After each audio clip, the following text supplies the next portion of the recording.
Hi friends, எல்லோரும் எப்படி இருக்கீங்க? இன்றைக்கி வீடியோவில் என்ன பார்க்க போகிறீங்கன்னா, உருளைக்கிழங்கு சிப்ஸ் இதுதான் நம்ம வீடியோவில் பார்க்க போகிறோம்.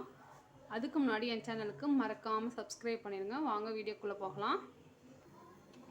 இப்போது நான் 3 உருளைக்கிழங்கு இந்த மாதிரி தோல் சீவி தண்ணியில் சேர்த்து வச்சுருக்கேன். இப்போ நான் என்ன பண்ண போகிறேன்னா, முதல் இந்த உருளைக்கிழங்கை நம்ம சீவிக்கலாம். இப்போது இதே மாதிரி ஒரு பவுலில் நான் தண்ணி ஊற்றி வச்சுருக்கேன். இப்போ நம்ம காய் சீவுறது எடுத்துருக்கோம். இப்போ இந்த இடத்துல நம்ம சீவிக்கலாம். 2 இருக்கும். இதில் இந்த லேஸ் சீவுற மாதிரி நம்ம கடையிலலாம் வாங்குவோம்ல லேஸு, அந்த இது மாதிரி இந்த இடத்துல சீவிக்கலாம்.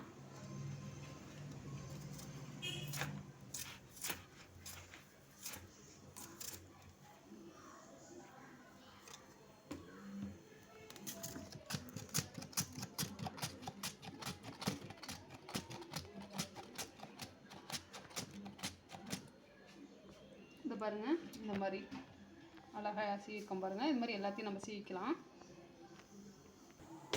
இப்போ நம்ம எதுக்காக நான் தண்ணியில் சேர்த்துருக்கேன்னா, உருளைக்கிழங்கு கற்காது, அதுக்காக தான் நான் தண்ணியில் சேர்த்துருக்கேன்.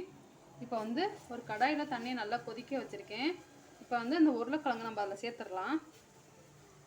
கொஞ்சம் உப்பு நம்ம சேர்க்கணும். நம்மளுக்கு இந்த மாதிரி சேர்த்தோம்னா கிறிஸ்பியாக கிடைக்கும். அதுக்காக தான் நான் சுடு தண்ணியில் சேர்க்குறேன்.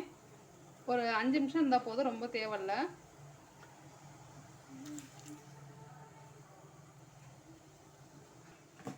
இப்போ கொஞ்சமாக நான் உப்பு சேர்க்குறேன்.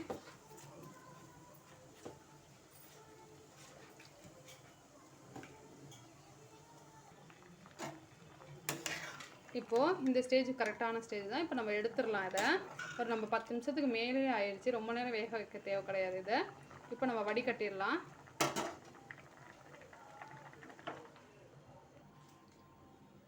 ஃப்ரெண்ட்ஸ், இப்போ பாருங்கள், லைட்டாக நம்ம கையில் இந்த மாதிரி லைட்டாக நசுக்கி பார்த்தா உடையுது பாருங்கள். இதுதான் கரெக்டான ஸ்டேஜு. இப்போ நம்ம ஒரு டிஷ்யூ பேப்பரோ இல்லை வெள்ளை துணி ஏதாச்சும் இருந்துச்சுன்னா இந்த மாதிரி நம்ம எடுத்து வச்சுக்கலாம். இப்போ இந்த உருளைக்கிழங்கை இப்படி ஒவ்வொன்றா இந்த ஈரத்தன்மை இருக்கக்கூடாது. அதுக்காக இந்த மாதிரி எல்லாத்தையும் இப்படி போட்டுக்கலாம்.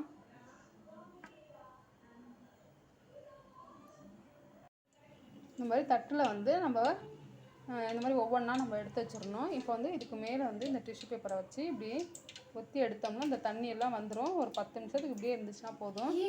அதுக்கப்புறம் நம்ம ஆயிலில் ஃப்ரை பண்ண வேண்டியதான். இல்லைன்னா வெள்ளை கிளாத், இந்த மாதிரி காட்டன் கிளாத் இருந்துச்சுன்னா அந்த கிளாத்தில் நம்ம எல்லாத்தையும் போட்டு உருளைக்கிழங்கெல்லாம் போட்டுட்டு இந்த தண்ணியெல்லாம் எடுத்ததுக்கப்புறம் நம்ம பொரிக்கணும். இப்படி ஒரு 10 நிமிஷத்துக்கு இது அப்படியே இருக்கட்டும். ஒரு ஈவினிங் ஸ்நாக்ஸ் மாதிரி கொடுக்கலாம், இல்லை குழந்தைங்களுக்கு லஞ்சுக்கு சைட் டிஷ்ஷாக அதை கொடுக்கலாம். வீட்டில் செய்கிறனால நம்ம குழந்தைங்க ரொம்ப விரும்பி சாப்பிடுவாங்க. இப்போ உருளைக்கிழங்கெல்லாம் நல்லா நம்ம காட்டன் துணியில் வச்சு எடுத்தாச்சு. இப்போ ஆயில் நல்லா ஹீட் ஆகிடுச்சு. இப்போ இந்த பொரிச்சு எடுத்துடலாம்.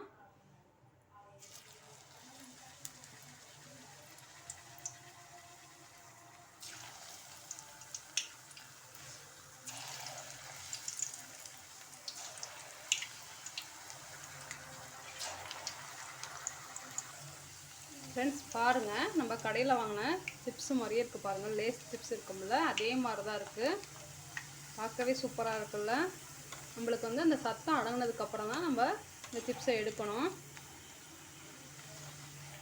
இதில் ஏற்கனவே உப்பு சேர்த்துருக்கோம். வேணால் நம்மளுக்கு மிளகாத்தூள் வேணால் சேர்த்துக்கலாம், இல்லை பெப்பர் வேணால் சேர்த்துக்கலாம்.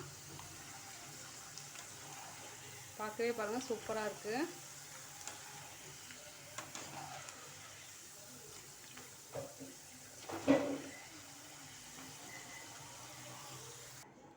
ஃப்ரெண்ட்ஸ், இங்கே பாருங்கள், நம்மளோட உருளைக்கிழங்கு சிப்ஸ் சூப்பராக ரெடி ஆகிடுச்சு. இந்த மாதிரி சத்தம் கேட்கணும். நம்மளுக்கு வச்சக்குன்னு இருந்தால் சத்தம் கேட்காது. இப்போ சுடுது வேறு, இந்த பாருங்கள், உடச்சி காமிக்கிறேன். சத்தம் கேட்குதுல்ல, இதான் நம்மளோட கரெக்டான பதம். இப்போ நான் கொஞ்சோண்டு பெப்பர் மட்டும் சேர்க்குறேன். உங்களுக்கு வேணால் நீங்கள் மிளகாத்தூள் சேர்த்துக்கோங்க. இந்த மாதிரி லைட்டாக அப்படி குலுக்கி விட்டுக்கலாம். அவ்வளோதான் ஃப்ரெண்ட்ஸ், நம்மளோட உருளைக்கிழங்கு சிப்ஸ் சூப்பராக ரெடி ஆகிடுச்சு. நம்மளே வீட்டிலலாம் செஞ்சிடலாம். இந்த மாதிரி பிடிச்சிருந்துச்சுன்னா லைக் பண்ணுங்கள், ஷேர் பண்ணுங்கள், கமெண்ட் பண்ணுங்கள். மறக்காமல் என் சேனலுக்கு சப்ஸ்கிரைப் பண்ணிடுங்க. நம்ம நெக்ஸ்ட் வீடியோவில் பார்க்கலாம். பாய்.